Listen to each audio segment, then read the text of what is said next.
नमस्कार दोस्तों यदि अभी आपने अपनी कोई प्राइवेट लिमिटेड कंपनी रजिस्टर्ड कराई है तो आपके मन में यह सवाल ज़रूर आया होगा कि जी कंपनी रजिस्ट्रेशन होने के बाद क्या मुझे कुछ लीगल कंप्लाइंसेस तो नहीं करनी है, कुछ ऐसी कंप्लाइंसेस तो नहीं है जो लीगली बाउंड हो और जो मुझे एक पर्टिकुलर टाइम पीरियड के अंदर करनी है।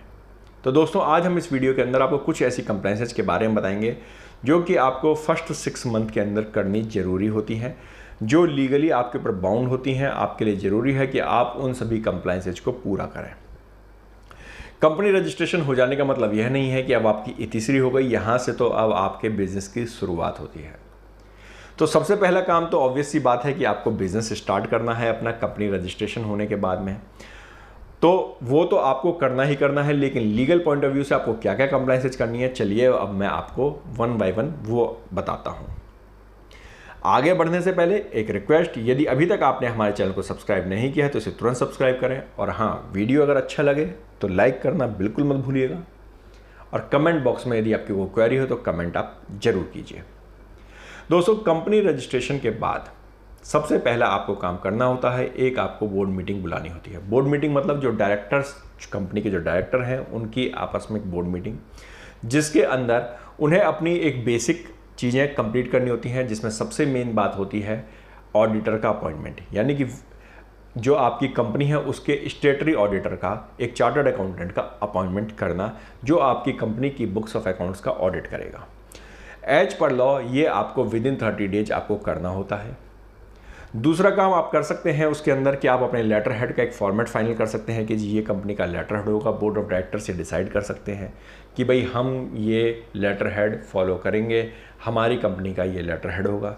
उसके अलावा उस बोर्ड मीटिंग के अंदर जो डायरेक्टर्स हैं वो डिसीजंस ले सकते हैं, बता सकते हैं कि भाई जो आगे जो डेली एक्टिविटीज़ होंगी उसके लिए कौन कौन व्यक्ति रिस्पॉन्सिबल होगा, कौन कौन व्यक्ति ऑथराइज्ड होगा। जैसे कि सपोज मुझे बैंक अकाउंट खुलवाना था, बैंक अकाउंट खुलवाने के लिए कौन व्यक्ति ऑथराइज्ड होगा, वहाँ पर कौन सिग्नेचर करेगा। जीएसटी अगर मुझे लेना है तो जीएसटी के लिए कौन ऑथराइज्ड होगा, तो ये ऑथराइजेशन भी आप फर्स्ट बोर्ड मीटिंग में दे सकते हैं। दोस्तों इसके अलावा जो आपको करना होता है फर्स्ट बोर्ड मीटिंग में, आपको बैंक अकाउंट खोलने के लिए भी प्रोसेस स्टार्ट करनी होती है। क्यों? क्योंकि अब आपको जो दूसरी कंप्लाइंस करनी है वो होती है आपकी बिजनेस कमेंसमेंट सर्टिफिकेट लेना। दोस्तों कंपनी रजिस्ट्रेशन के 6 मंथ के अंदर अंदर आपको एक फॉर्म INC 22A फाइल करना होता है, जो बिजनेस कमेंसमेंट का सर्टिफिकेट होता है।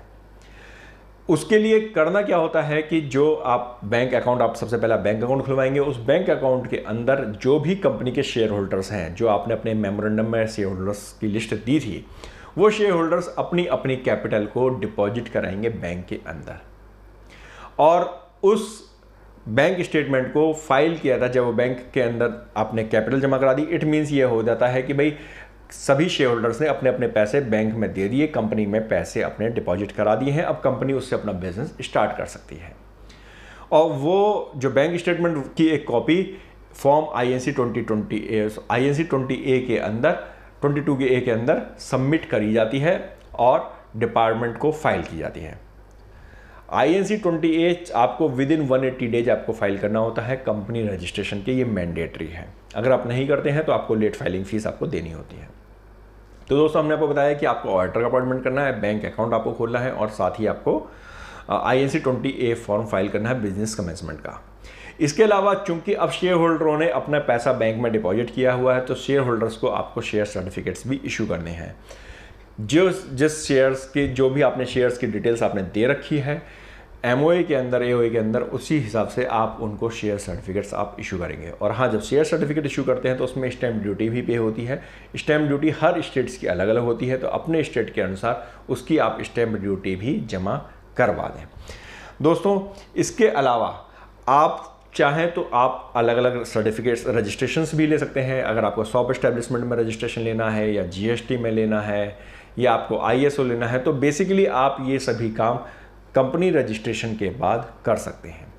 लीगल पॉइंट ऑफ व्यू से 3 चीज़ आपके लिए मैंडेटरी होती हैं: ऑडिटर का अपॉइंटमेंट, बैंक अकाउंट का ओपनिंग, और फॉर्म 20A को फाइल करना, और 4th वन आपका शेयर सर्टिफिकेट इशू करना। तो दोस्तों, यदि आपने अपनी कंपनी बनाई है तो इंश्योर कीजिए कि आपने ये सभी काम अपनी कंपनी में ऑलरेडी कर लिए हैं या आप जल्दी ही इसे पूरा करने जा रहे हैं। यदि आपको इन सब से रिलेटेड कोई भी सर्विसेज की ज़रूरत हो तो आप श्योरसॉफ्ट टैक्स प्रोफेशनल्स को कांटेक्ट कर सकते हैं, कमेंट बॉक्स में कमेंट कर सकते हैं या आप हमें व्हाट्सएप भी कर सकते हैं। आपको ये जानकारी कैसी लगी हमें कमेंट बॉक्स में कमेंट करना बिल्कुल मत भूलिएगा। धन्यवाद।